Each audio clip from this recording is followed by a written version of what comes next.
2027 இதே ICD-10 தான் இருக்குமா அப்படின்றத பற்றி தான் இன்றைக்கி நம்ம பார்க்க போகிறோம். நான் doctor Saraswathi from Skelta technologies. So இந்த ஐசிடி அப்படின்றத பார்த்தீங்கன்னா இதை கொடுக்கறது யார் அப்படின்னு பார்த்தீங்கன்னா வேர்ல்ட் ஹெல்த் ஆர்கனைசேஷன். அவங்க எல்லாருக்குமே தெரிஞ்சிருக்கும்.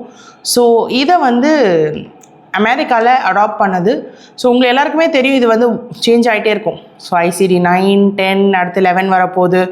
ஸோ 2027 10 போயிடுமா, 11 வந்துடுமா, 11 அடாப்ட் பண்ணிடுவாங்களா அப்படின்னு கேட்டிங்கன்னா, ஸோ அதில் இருக்கக்கூடிய ப்ரொசீஜரல் காம்ப்ளெக்சிட்டி, ஓகே, ஸோ அதில் சில காம்ப்ளெக்ஸான விஷயங்கள் இன்வால்வ் ஆகிருக்கு.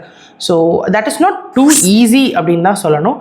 ஸோ இது சில அமெரிக்கன் பிளாக்ஸ் படிக்கும்போது வாட் தே சே இஸ் 27லேயுமே ICD-10 வில் ஸ்டில் பர்சிஸ்ட் அப்படின்னு தான் சொல்கிறாங்க. ஸோ அதுக்கான ரீசன் என்ன அவங்க சொல்கிறாங்கன்னு பார்த்தீங்கன்னா, ஸோ இப்போது ICD-10 பொறுத்த வரைக்கும் பார்த்தீங்கன்னா ICD is given by World Health Organisation.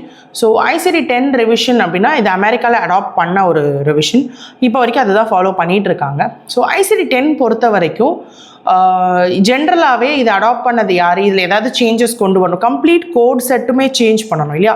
So ICD-10 போய் 11 வருதுன்னா கம்ப்ளீட் கோட் செட்டே சேஞ்ச் ஆகும்.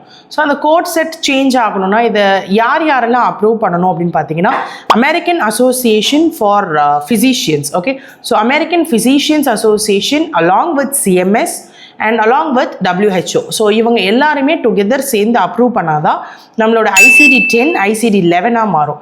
ஸோ இந்த ப்ராசஸ் அப்படின்றது பார்த்தீங்கன்னா it is not easy to adapt.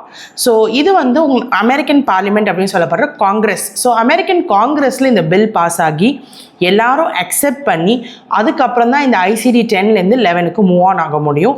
So அது மூவ் ஆன் ஆகும்போது அமெரிக்கன் ஃபிசிஷியன்ஸ் அவங்க ஆல்ரெடி வச்சிருக்கிற சாஃப்ட்வேர்ஸ் எல்லாத்துலேயுமே ஒரு அப்டேட் தேவைப்படும்.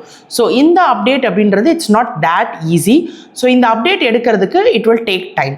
ஸோ இப்போதைக்கு பார்த்தீங்கன்னா அப் டு 2027 ICD-10 தான் ஃபாலோ ஆகிறதுக்கான சான்சஸ் அதிகம். So if you ask me like 2027 ICD-10 தான் இருக்குமா அப்படின்னு கேட்டிங்கன்னா 99% there is only possibility that ICD-10 will persist. Okay, so ICD-11 if it comes up it will take time to adopt. So அதை பற்றி இப்போ நம்ம கவலைப்பட வேண்டியது இல்லை அப்படின்றதுக்கு தான் இந்த வீடியோ. ஸோ தொடர்ந்து நம்மளோட சேனலை பார்த்துட்டே இருங்க. மெடிக்கல் கோடிங் ரிலேட்டடான வீடியோஸ்க்கு சேனலை சப்ஸ்கிரைப் பண்ணுங்கள், வீடியோஸை லைக் பண்ணுங்கள், ஷேர் பண்ணுங்கள், கமெண்ட் பண்ணுங்கள். ஸோ இப்போ Christmas and new year offer போயிட்டுருக்கு, பேட்சஸ் என்ரோல் பண்ணிகிட்டு இருக்காங்க. ஸோ நீங்களும் உங்களோட மெடிக்கல் கோடிங் கரியரை எங்களோட ஸ்டார்ட் பண்ணுங்கள். தேங்க்யூ.